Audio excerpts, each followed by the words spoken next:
Hi everyone, Archive here, and in today's video we're going to be taking a look at the highly anticipated game Hogwarts Legacy. I've got you covered on all the basics you're going to need to know, from the latest news to gameplay mechanics and of course story. So sit back, grab your wands and let's dive into the wizarding world of Hogwarts Legacy.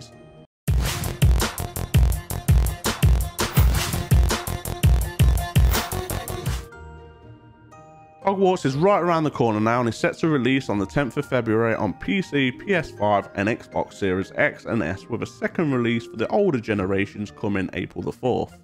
Now the reason for the delay is that they need a little bit more time to refine and develop the game for the older consoles. For me this makes a lot of sense, as I feel they don't want to upset the community by having a bad launch like other games. Looking at you, Cyberpunk. So if they need a little bit more time to push out a good looking game for the older generations, I feel like it's worth the wait, right?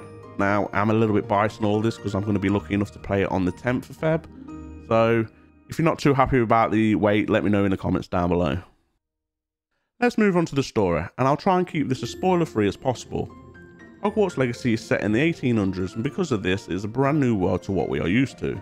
Right from the start, you'll start the game off with a very unusual occurrence, even for the wizarding world, and that is you'll start Hogwarts as a 5th year student.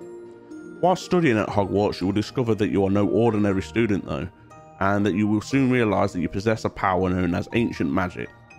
This is a form of magic that is a rare and mostly forgotten magic in the wizarding world.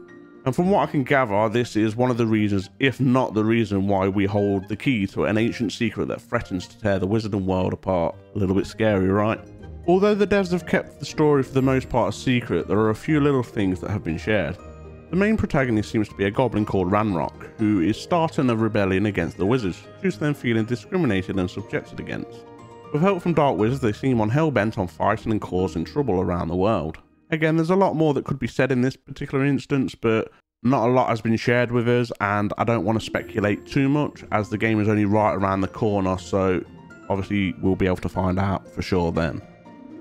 With all action role-playing games, there is one thing I've come to expect, and that being the ability to spend time creating my own character.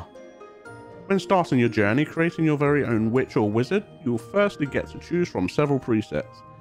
You will then be able to go through a variety of tabs to change your preset, some of these choices ranging from the face shape, skin colour, eye colour, hairstyle and colour, scars, moles, freckles, and also add some accessories. I was also told that there would be a few accessories that we could find and collect later on in the game, so be sure to keep your eye out for them. As expected, when you arrive at Hogwarts you will have your first big choice, this being, what house will I be in?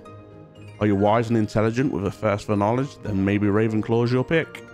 Or do you have a strong sense of justice and loyalty and patience? Then Hufflepuff could be the one.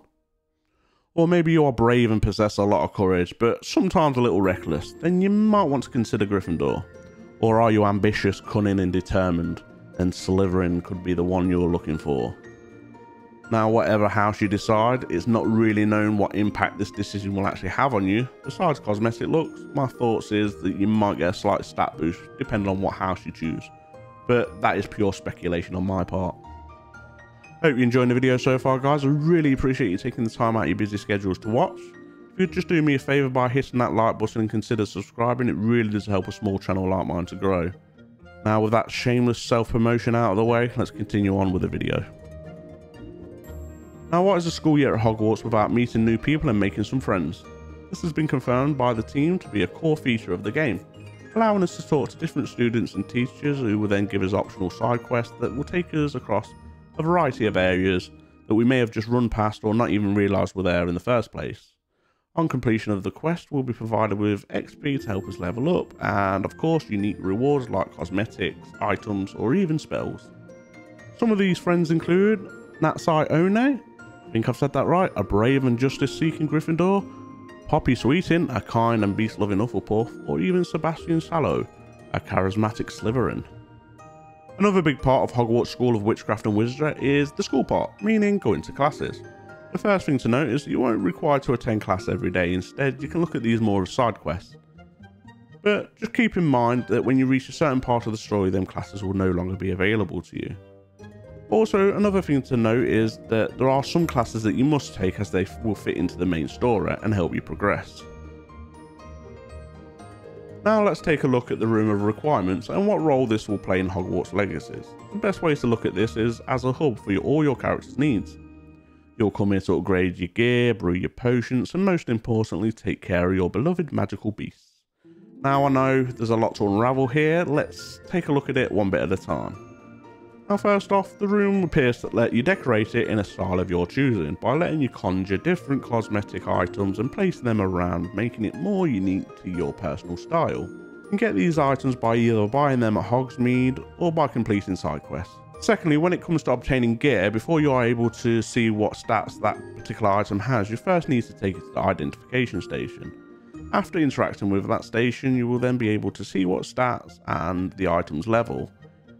After which, if the item is any good and you want to use it, you can then take it to your loom and add perks to it.